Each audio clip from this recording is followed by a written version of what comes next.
तर मला सांगा, ही कॉक्रोच जनता पार्टी ही नेमकी भानगड काय आहे? तर झालं असं की मी जे आपले चीफ जस्टिस ऑफ इंडिया आहेत त्यांनी जे कमेंट केलं देशातल्या युवाबद्दल ते मी ट्विटरवर वाचलं. त्यांनी तिथं बोलले की जे लोक आजकाल सिस्टमला क्रिटिसाइज करतायत, नावं ठेवतायत, बोटं ठेवतायत, ती अशी लोक आहेत जी खूपच आळशी आहे, ज्यांच्याकडे काही काम धंदा नाहीये, बेरोजगार लोक आहेत.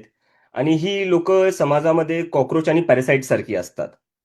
तर ते वाचून मी थोडं आश्चर्यचकित झालो. म्हणलं, चीफ जस्टिस ऑफ इंडिया, संविधानामध्ये जी आपल्याला फंडामेंटल राईट दिलेली आहे, फ्रीडम ऑफ स्पीच, त्याची रक्षा करण्यासाठी असतात.